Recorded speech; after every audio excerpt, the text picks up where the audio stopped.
Sheep smarts. Abel becomes a big brother. Parents will usually remember most of the details surrounding the year, month, day, and moments when they first became parents.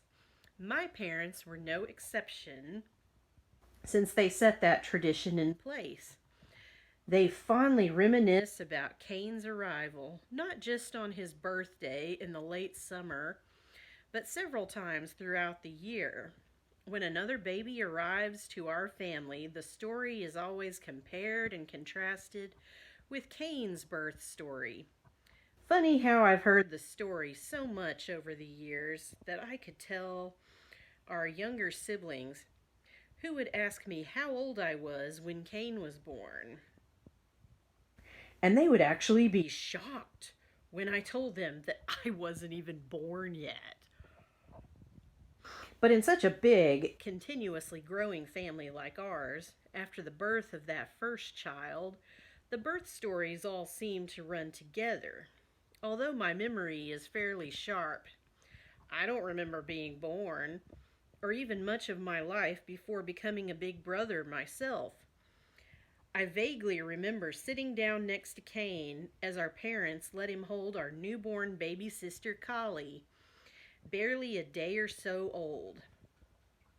Since it was Cain's second time to be a big brother, he had more practice, with me, of course.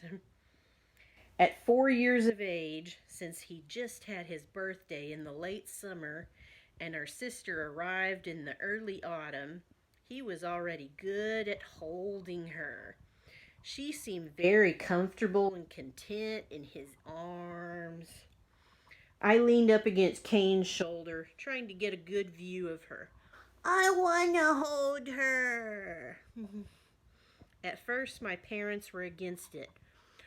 No, Abel, you're just too little. But I continued to whine and beg. When can I hold her? Even Collie started fussing because of my loud, incessant whining.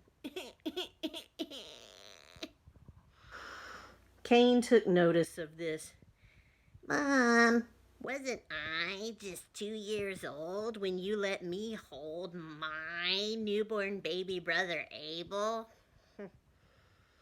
My parents exchanged glances, but they finally gave in and let me enjoy the rite of passage of becoming a big brother by letting me hold my newborn baby sibling. Sort of.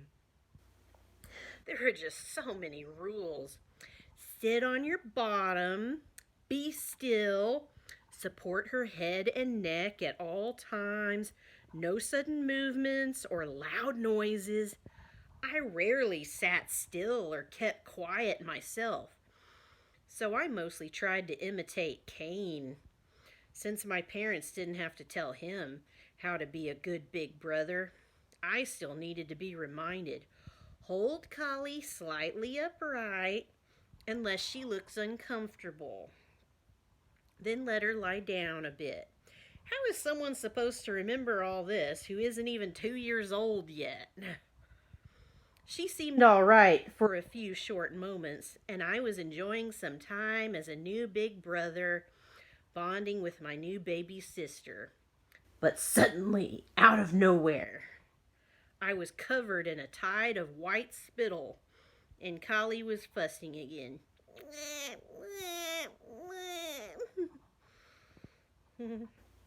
Mom took her from my arms, talking softly to her and wiping away the spittle that was on Collie. Then Mom proceeded to burp her, while Dad and Cain took me outside to clean me off. I was a mess. At various times throughout our childhood and growing up years, even on into our adult lives, I enjoy reminiscing about this story around the early autumn when Collie's birthday comes. And in the mid-spring, we enjoy a similar retelling of Collie's first time as a big sister when she got to hold our newborn baby sister May. By then, I was 4 years old and more seasoned at being a big brother. I could hold May, and it felt so natural to me, and she seemed as comfortable and content in my arms as baby Collie had seemed in Cain's arms nearly 2 years ago.